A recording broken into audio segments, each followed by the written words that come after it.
శంఖారావం కార్యక్రమం చూసి వైసీపీ గుండెల్లో రైళ్లు పరిగెడుతున్నాయి. ఆ రైళ్లు ఎలా పరిగెడుతున్నాయంటే 4.5 సంవత్సరాల పాటు పరదాల చాటున దాక్కున్న ముఖ్యమంత్రి, పబ్జీ గేమ్ ఆడుతూ కూర్చున్న ముఖ్యమంత్రి ఒక్కసారిగా లోకేష్ గారి పాదయాత్ర, తర్వాత బూనమ్మ గారి నిజం గెలవాలి కార్యక్రమం, చంద్రబాబు నాయుడు గారి రా కదలరా సభలకి విశేషంగా వస్తున్న ఆదరణ చూసి తట్టుకోలేక బయటకు వచ్చి సిద్ధం అని మాట్లాడుతున్నాడు. ఈరోజు పరిస్థితి చూస్తుంటే 4.5 సంవత్సరాలుగా నువ్వు చేసిన అఘాయిత్యాలు, నువ్వు చేసిన అక్రమాలు, నువ్వు చేసిన ప్రజలు చేసిన అవమానాలు, ఈరోజు ప్రతి ఆడబిడ్డ కూడా మొహం దించుకొని తల దించుకొని వెళ్ళే పరిస్థితి కల్పించిన ఈ దుర్మార్గుడు సైకో పరిపాలనలో ఈరోజు 4 సంవత్సరాల 9 నెలల కాలం ఈ ఆంధ్రప్రదేశ్ రాష్ట్రం అట్టడుగుపోయింది. ఈరోజు బయటకు వచ్చే సంక్షేమ పథకాలు నేను ఇస్తున్నాను, 2 నిమిషాలు మాట్లాడతా, 2 విషయాలు మాట్లాడతా. ఈరోజు బయటకు వచ్చి మాట్లాడతాడు. నిన్న మొన్న చంద్రబాబు నాయుడు గారిని మీటింగ్ లో మాట్లాడతాడు. ఈరోజు బయటకు వచ్చి మీ అందరికీ వాలంటీర్లు అడుక్కుంటున్నాడు. ఏమని అడుక్కుంటున్నాడంటే సంక్షేమ కార్యక్రమాలు చంద్రబాబు నాయుడు గారు వస్తే ఇవ్వము అని మాట్లాడుతున్నాడు.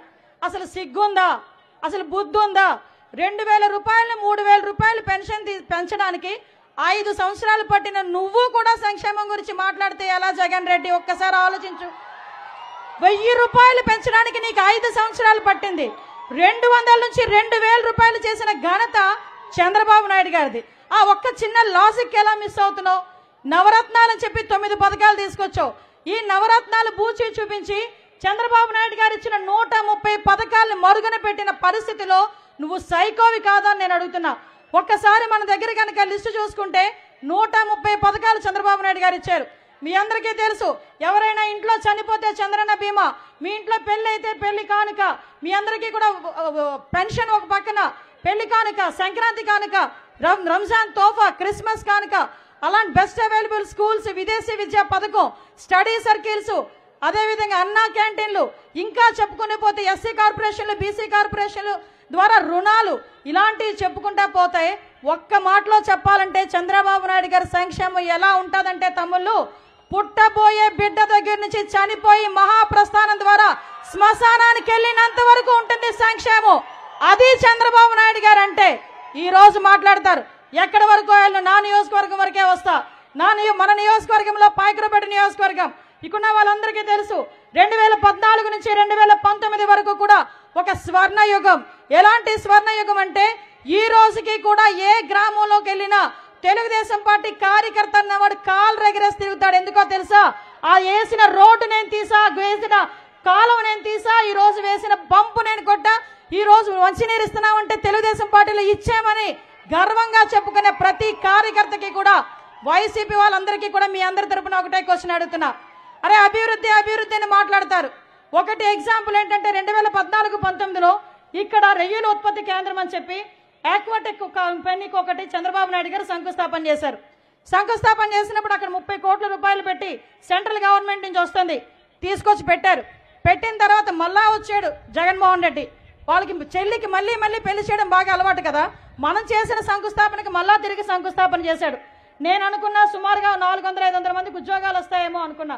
కానీ మా నోడు ఏం చేశాడంటే అక్కడ శంకుస్థాపన కొట్టాడు, 30 కోట్ల అకౌంట్లో పడింది, ఈ 30 కోట్లు స్వాహా. ఈ రోజుకి కూడా శంకుస్థాపన రాయికి బూజులు పట్టినాయి తప్పించి ఒక్కటి కూడా చేసిన పరిస్థితి.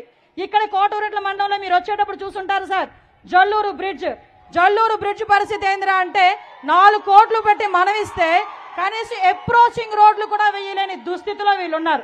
ఇక్కడ పందూరు బ్రిడ్జ్ ఉంది, 6 కోట్ల రూపాయలు పెట్టి పందూరు బ్రిడ్జ్ కట్టించాం. అది కూడా తెలుగుదేశం పార్టీ హయాంలోనే 2 సార్లు కూడా బ్రిడ్జ్ కట్టించాం. అది ఇంకొంచెం అసంపూర్తిగా ఉండిపోయిందని ఇక్కడున్న ప్రజలందరూ కూడా ఏదో కళ్ళబొల్లి మాటలు మాట్లాడితే నమ్మి ఓటేస్తే ఈ రోజు అటువైపు రావాలంటే ముఖం చాటేసుకునే పరిస్థితి వైఎస్ఆర్సీపీ వాళ్ళకి కనిపించడం అనేది నిజంగా దౌర్భాగ్యం. వాటర్ ప్రాజెక్టుకి 180 కోట్ల రూపాయలు ఇచ్చి ప్రతి ఇంటింటికి కూడా మంచినీటి కుళాయి ఇస్తామని చెప్పి ఆ రోజు తమర హయాంలో శంకుస్థాపన జరిగితే ఈ రోజుకి మేము పూర్తి చేస్తామని చెప్పారు. అందరూ వెళ్ళారు. ఏం చేశారా అయ్యా వీళ్ళందరూ అక్కడికి వెళ్ళి అంటే రంగులు వేశారు. దానికి 3 రంగులు వాళ్ళు బ్లూ రంగులు వేపించుకున్నారు తప్పించి అక్కడ ఒక తట్ట ఇసుక కూడా వేసిన పాపాన పోలే.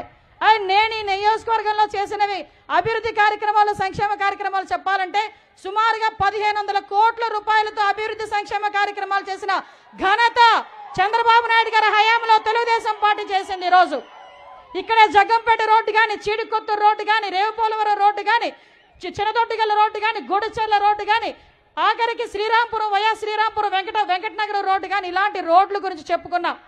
ఆఖరికి బ్రిడ్జిల గురించి చెప్పుకున్నా, వాటర్ ప్రాజెక్టు గురించి చెప్పుకున్నా. ఇక్కడ ఒక శంకుస్థాపన జరిగి ఏదైనా ఒక కంపెనీ వచ్చిందన్నా, లేకపోతే ఒక అభివృద్ధి కార్యక్రమం జరిగిందన్నా అది తెలుగుదేశం పార్టీ హయాంలోనే. ఈ విషయాలన్నీ తెలియకుండా దద్దమ్మలందరూ కలిపి తొడలు కొడుతున్నారు. నేను ఈ సభావేదికగా, శంకరావం సభావేదికగా నేను సవాల్ విసురుతున్నా. నా సోదరుడు సాక్షిగా నా నియోజకవర్గంలో అభివృద్ధి సంక్షేమ కార్యక్రమాలు తెలుగుదేశం పార్టీలో ఏం జరిగినాయి, ఇక్కడ ఏం జరిగినాయి చూపించడానికి ఏ సెంటర్కైనా నేను నా కార్యకర్తలు రావడానికి సిద్ధంగా ఉన్నా. ఇప్పుడు చెప్పండి, మనం సిద్ధమా? చర్చకు సిద్ధమా? అది మానేసి ఈ రోజు కూర్చొని కబుర్లు చెప్తున్నారు.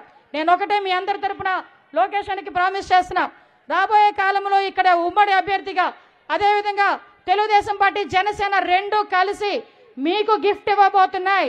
30,000 మెజార్టీ పై మెజార్టీతో జనసేన టీడీపీ కార్యకర్తలు కలిసి ఇక్కడ సీటు మీకు గిఫ్ట్గా ఇవ్వబోతున్నాయి సార్.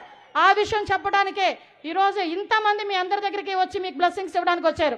మీ అందరూ కూడా ఈ కార్యక్రమానికి ఇంత పెద్ద ఎత్తున వచ్చి మమ్మల్ని అందరినీ ఆశీర్వదించినందుకు ప్రత్యేకంగా మీ అందరికీ కూడా ధన్యవాదాలు తెలియజేసుకుంటూ, ఈరోజు మనందరికీ కూడా ఇంకొక తోడు జనసేన పవన్ కళ్యాణ్ గారు ఒక ఎమోషన్. పవన్ కళ్యాణ్ గారు అదేవిధంగా చంద్రబాబు నాయుడు గారు కలిసి రాబోయే 50 రోజుల్లో 50 రోజులు అలా వేచి చూడండి. అక్కడ కూర్చొని అమరావతిలో నుంచొని అక్కడ చంద్రబాబు నాయుడు గారు నేను అని ఒకే ఒక శబ్దంతో ప్రమాణ స్వీకారం చేయడానికి మనందరం కూడా సిద్ధపడాలని మనస్ఫూర్తిగా తెలియజేసుకుంటున్నాం.